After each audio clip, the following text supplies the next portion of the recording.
আওয়ামী লীগের এজেন্ডা বাস্তবায়ন করছে প্রভু চিন্ময় দাস ব্রহ্মচারী।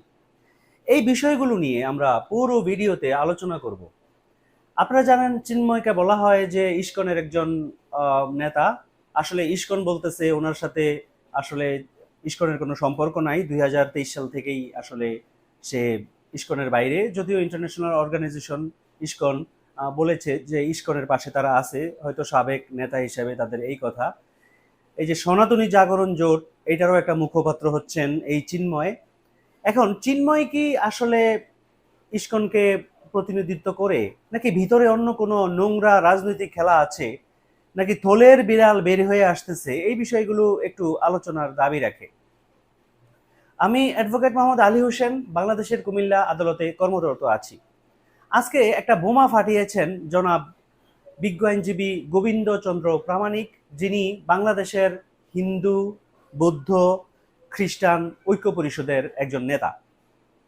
উনি বলতে চেয়েছেন 23 সাল থেকেই এই চিন্ময়ের সাথে ইসকনের আসলে কোনো সম্পর্ক নাই। ইসকন মূলত আওয়ামী লীগের এজেন্ডা বাস্তবায়ন করে। চট্টগ্রামের যে বিখ্যাত রাজনীতিবিদ জনাব মহিউদ্দিন চৌধুরীর ছেলে হচ্ছেন সাবেক শিক্ষা প্রতিমন্ত্রী বা শিক্ষামন্ত্রী নওফেল।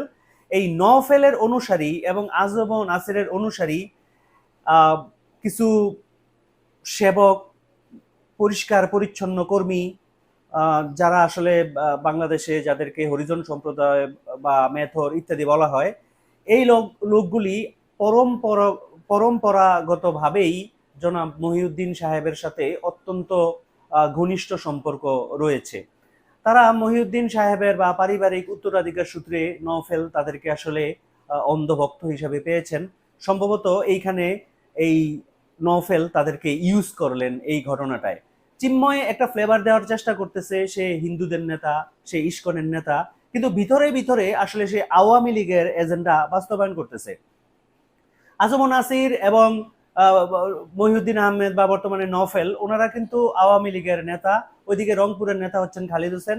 রংপুরেও অনেক লোক বর্তমানে গ্রেফতার হয়েছেন এই ধরনের মানে ভুলভাল রাজনীতি করার কারণে বা সাম্প্রদায়িক উস্কানি দেওয়ার কারণে। এতে চিন্ময়ের কিছু আসে যায় না। এইদিকে চট্টগ্রামে যা ঘটনা ঘটতেছে, এখন এগুলির পুরো দায়ভার এসে হিন্দুদের উপরে পড়তেছে। হিন্দুদের নেতা, বিশাল সংগঠন, সারা বাংলাদেশের সংগঠনের এই যে হিন্দু, বৌদ্ধ, খ্রিস্টান ঐক্য জোটের নেতা গোবিন্দ প্রামাণিক এরকম মনে করেন যে এরা আসলে আওয়ামী লীগের রাজনৈতিক এজেন্ডা বাস্তবায়ন করতেছে। এই বাস্তবায়ন করতে গিয়ে হিন্দু সম্প্রদায়কে তারা আসলে সংঘাতের দিকে ঠেলে দিচ্ছে।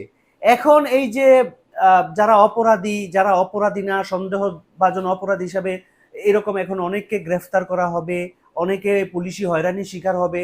পুরো হিন্দু সম্প্রদায় এই যে পার্সোনাল থ্রেট, পার্সোনাল অ্যাটাক বা তারা এই যে আইনগত নানা রকম ঝুঁকির মধ্যে পড়ে গেলেন, এটার পিছনে দায়ী কিন্তু চিন্ময় কিন্তু পুরা হিন্দু কমিউনিটিকে তারা কিন্তু বিপদের মধ্যে ফেলে দিলেন। কিন্তু চিন্ময়ের এতে কিছু আসে যায় না। চিন্ময়ের কিন্তু কিছু ইতিহাস আছে। ইতিহাসগুলি হলো 2008 সাল থেকে 2023 সাল পর্যন্ত আপনারা জানেন যে আওয়ামী লীগ ক্ষমতায়। এই সময়গুলোতে চিন্ময় আমেরিকান প্রেসিডেন্ট বাইডেনকে এই ধরনের চিঠি দিয়েছেন যে বাংলাদেশের হিন্দুরা অত্যন্ত ভালো আছে, বাংলাদেশের হিন্দুদের কোনো সমস্যা নাই, নিরাপদে আছে। এই সার্টিফিকেট দিচ্ছেন চিন্ময়। যেই না আওয়ামী লীগ সরকার ক্ষমতা থেকে চলে গেল, এখন পুরো হিন্দুরাই খুব অসুবিধায় আছে, থ্রেটের শিকার। বাংলাদেশ থেকে ভারতে চলে যেতে হবে, সবাই খুব ঝুঁকির মধ্যে পড়ে যাবে। মানে এই ধরনের একটা গুজব সৃষ্টি করার মাধ্যমে, দলীয় এজেন্ডা সৃষ্টি করার মাধ্যমে বাংলাদেশকে অস্থিতিশীল করে যে ফায়দা লোটার চেষ্টা করতেছেন, এই ফায়দায় একমাত্র লাভবান হবে পতিত স্বৈরাচারী হাসিনার টিম, মাফিয়া টিম, যারা হাসিনার আশেপাশে আছে তারা। এছাড়া আর কেউ এতে লাভবান হবে না। না হবে হিন্দু কমিউনিটি, না হবে মুসলিম কমিউনিটি। মজার বিষয় হলো, ভারতে এই যে রাম রহিম, তারপরে আরো নানা রকম হিন্দু নেতা যাদের বিরুদ্ধে নানা রকম অভিযোগ রয়েছে, এই লোকগুলির বিরুদ্ধে সময়ে সময়ে কিন্তু ভারত যথাযথ ব্যবস্থা নেয়। এদেরকে কিন্তু দেশ থেকে বের করে দেয়। কেউ আমেরিকায় গিয়ে আশ্রয় নেয়, কেউ এই দেশে, কেউ সেই দেশে নিয়ে আশ্রয় নেয়। ভারত কিন্তু নিজেদের দেশে, নিজেদের কান্ট্রি কিন্তু ঠিক রাখে। ভুলভাল নেতা অনেক আছে, উল্টাপাল্টা নেতা, রং নাম্বারের নেতা, এরকম অনেকে আছে। অনেকের বিরুদ্ধে কিন্তু ভারত ব্যবস্থা নেয়, নিজের দেশ থেকে কিন্তু এদেরকে বের করে দেয়। কিন্তু বাংলাদেশে এই ধরনের একটা লোক, যার বিরুদ্ধে লাখ লাখ টাকা মাসে আয় করা, যার অ্যাকচুয়ালি দৃশ্যমান কোনো আয় রোজগারের উৎস নাই, মানে এই ধরনের কথিত আছে যে 2-2.5 লাখ টাকার নিচে নাকি চিন্ময়ের চলেই না মাসে হাত খরচ। তো এই টাকাগুলি কোথা থেকে আসে, এগুলির প্রশ্ন করেছেন গোবিন্দ প্রামাণিক। বিষয়টা হলো, এই লোকগুলি আসলে মানে নামে হিন্দু নেতা, মূলত এরা সার্ভ করে আওয়ামী লীগকে, আওয়ামী লীগের পারপাস সার্ভ করে। এই পারপাস সার্ভ করতে গিয়ে হিন্দুরা ক্ষতিগ্রস্ত হলো কিনা, জেলে গেল কিনা, জুলুমের শিকার কিনা, মানে এরা মানে সংখ্যাগরিষ্ঠ মুসলিমদের সাথে শত্রুতামূলক সম্পর্ক হয়ে গেল কিনা, এদের জীবন জীবিকা ঝুঁকির মধ্যে পড়ে গেল কিনা, এদের আসলে এই চিন্ময়দের কোনো কিছু আসে যায় না। ভারত যেখানে তার দেশ থেকে এই ধরনের মানে ভুয়া, এই ধরনের আজে বাজে মানে সাংগঠনিক যে ব্যক্তিগুলি, এই যে মনে করেন নেতা বা মানে নেতা গোছের এই ধরনের ভুয়া পুরোহিত, এগুলির যেখানে ভারত থেকে বহিষ্কার করে দেয়, বাংলাদেশের একজনকে শুধুমাত্র গ্রেফতার করা হয়েছে। ভারতের ডিপ কনসার্ন, জাতিসংঘ সহ আমেরিকান রাষ্ট্রপতি সহ সকলের কাছে বিশাল অভিযোগ যে বিরাট কোনো ক্ষতি হয়ে যাচ্ছে, কিন্তু নিজের দেশ থেকে কিন্তু ঠিকই অনেককে বহিষ্কার করে দিচ্ছে। ভারত আসলে অত্যন্ত সুচিন্তিতভাবে বাংলাদেশের বিরুদ্ধে শেখ হাসিনার পক্ষে, শেখ হাসিনার দলকে প্রমোট করার জন্য যা যা করা দরকার, তার সরকারি শক্তি, তার মিডিয়া, তার যত ধরনের সফট অ্যাসেট সব ব্যবহার করতেছে। থলের বিড়াল বের হয়ে আসা শুরু করতেছে এই চিন্ময় কারা, তারা কাদের পারপাস সার্ভ করে, তারা আসলে হিন্দুদের বন্ধু না হিন্দুদের শত্রু, তারা বাংলাদেশের বন্ধু নাকি বাংলাদেশের শত্রু, বাংলাদেশের স্টেবিলিটির জন্য কাজ করে নাকি বাংলাদেশকে একটা আনস্টেবল কান্ট্রি হিসেবে রাখতে পারলে এদের লাভ হয়। এরা ব্যক্তিগত লাভের জন্য, ব্যক্তিগত উন্নয়নের জন্য, নিজে নেতা হওয়ার জন্য যদি হিন্দু কমিউনিটির ঘাড়ে পাড়া দিয়ে, হিন্দু কমিউনিটিকে ধ্বংস করে দিয়ে, হিন্দু কমিউনিটিকে ঝুঁকির মুখে ফেলে দিয়ে, জেল জুলুম ইত্যাদির মুখে ফেলে দিয়ে এরা যদি শুধু নেতা থাকতে পারে, তাহলে এরা খুশি।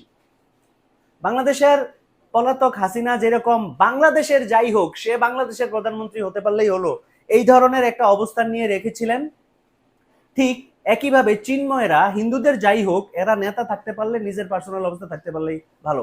উনি যখন রংপুরে যাচ্ছিলেন, রংপুরে যাওয়ার সময় উনি অনেক হাসি খুশি, অথচ ওইখানে যে শত শত মানুষ গ্রেফতার হয়েছে হিন্দু কমিউনিটির, এতে তার কিন্তু মন খারাপ নেই। তার তো মন খারাপ করার কথা ছিল, তার তো আসলে এত মানে উৎফুল্ল ভাব হওয়ার কথা ছিল না। বাংলাদেশের হিন্দুদের কাছে কেউ যদি আমার এই ভিডিওটি দেখেন, বা বন্ধুরা আপনারা যদি কারো কাছে এই ভিডিওটি শেয়ার করেন, বাংলাদেশের হিন্দুদের কাছে আমার আবেদন থাকবে, সত্যিকার অর্থে আপনার জীবন এবং জীবিকা, আপনার নিরাপত্তার জন্য কোন নেতা আপনার কথা বলে আপনাকে নিরাপদে রাখার চেষ্টা করে, তাদেরকে অনুসরণ করুন। গোবিন্দ প্রামাণিককে অনুসরণ করবেন না লাল মিয়াকে অনুসরণ করবেন না চিন্ময়কে অনুসরণ করবেন, সেটা আপনাদেরকে খুঁজে বের করতে হবে। আপনাদের ভালোর জন্য কে আপনাদেরকে নেতৃত্ব দেয়, আপনারা কাকে ফলো করবেন? আপনারা কি একজন নিজেকে হিন্দু হিসেবে শুধু প্রেজেন্ট করতে চান, নাকি একজন বাংলাদেশি হিসেবে প্রেজেন্ট করতে চান? ভাই, ধর্ম হচ্ছে আপনার একটা বিষয়। মুসলমানরা মুসলমানদের ধর্ম পালন করবে, হিন্দু হিসেবে আপনি আপনার ধর্ম পালন করবেন, খ্রিস্টান বৌদ্ধ সকলের ধর্ম পালন করবে। দেশ একটা অন্য বিষয়, দেশ হচ্ছে এটা হিন্দুদের, মুসলিমদের, বৌদ্ধদের, খ্রিস্টানদের। আপনি একজন বাংলাদেশি হিসেবে আপনি নিজেকে এই দেশে প্রতিষ্ঠিত করবেন। আজকে আপনি যদি ভারতে যান, কথার কথা অনেক হিন্দু ভারতে চলে গেছেন, তারা কিন্তু ভারতে গিয়ে সেকেন্ড ক্লাস সিটিজেন হিসেবে বাস করে। আপনি নিশ্চয়ই জানেন, আপনার আত্মীয় স্বজন ভারতে থাকতে পারে, আমরাও খোঁজখবর নিয়ে দেখেছি। এদেরকে কিন্তু ভালো চোখে দেখা হয় না, এক্সচেঞ্জ পার্টি হিসেবে দেখা হয়। ওরা যেভাবে লাইফ লিড করতেছে, ধরে নেওয়া হয় এই হিন্দুরা গিয়ে ওদের আসলে মানে তাদের যে জীবনধারা, তাদের যে চাকরির সুযোগ বিভিন্নভাবে ক্ষতিগ্রস্ত করতেছে। আপনারা চোখে দেখেন না যে যখন বিজেপির বিভিন্ন ঝাড়খণ্ড সহ বিভিন্ন রাজনৈতিক মাঠে হিন্দু কমে আপনার বিজেপির নেতারা কি ধরনের বক্তব্য দেন, যে এরা খাতরা, এরা বাংলাদেশ থেকে গিয়েছে, ভারতের চাকরি বাকরি সব শেষ করে দিতেছে, ভারতের ভূখণ্ড দখল করে ফেলতেছে, এরা সকল বাংলাদেশি, নানা রকম আইন কানুন পাশ করতেছে, কিভাবে বাংলাদেশ ভারত থেকে বাংলাদেশিদেরকে বিতাড়িত করা যায়। আপনাদের চোখে নিশ্চয়ই এগুলি পড়েছে। সো আপনারা শান্ত থাকুন, মুসলিম অন্যান্য ধর্মের মানুষদের সাথে সম্প্রীতি সদ্ভাব যা হাজার বছর ধরে আপনাদের সাথে আমাদের আছে সেগুলি বজায় রাখুন। সঠিক নেতা নির্বাচন করুন, যাদের এই যে লেজ বের হয়ে আসতেছে, থলের বিড়ালটা বের হয়ে আসতেছে, এই ধরনের মানে পার্সোনালি যাদের আসলে মানে অনৈতিক কর্মকাণ্ডগুলি প্রকাশিত হয়ে আসতেছে, মানে পার্সোনাল ক্যারেক্টার রিলেটেড, পাশাপাশি তারা আপনাদের কমিউনিটির জন্য কি কিভাবে ক্ষতিকর হওয়ার কারণ হয়ে উঠতেছে এই বিষয়গুলি কনসিডার করে আপনারা মিলেমিশে বাংলাদেশিদের সাথে থাকেন, সেই আশাবাদ ব্যক্ত করছি। বন্ধুরা, আপনারা যারা আমার চ্যানেলে পুরনো বা নতুন এখনো সাবস্ক্রাইব করেন নাই, ইউটিউব চ্যানেল থেকে যদি আমার এই ভিডিও দেখেন দয়া করে সাবস্ক্রাইব করুন। আর আপনারা যদি ফেসবুক থেকে আমার এই ভিডিও দেখেন, আমার পেজটিকে একটা লাইক করুন। বাংলাদেশের হিন্দুরা, বাংলাদেশের মুসলিমরা ভালো থাকুক, সাম্প্রদায়িক সম্প্রীতি না হোক। যেই বাংলাদেশকে আমরা এই কিছুদিন দেখলাম যে একজন বিজ্ঞ আইনজীবীর হত্যাকাণ্ডের পরেও বাংলাদেশিরা যেই সংযম দেখিয়েছেন, যেই শান্ত রূপ দেখিয়েছেন, এটাই হবে আগামী দিনের সত্যিকারের বাংলাদেশ। আসসালামু আলাইকুম রহমতুল্লাহ।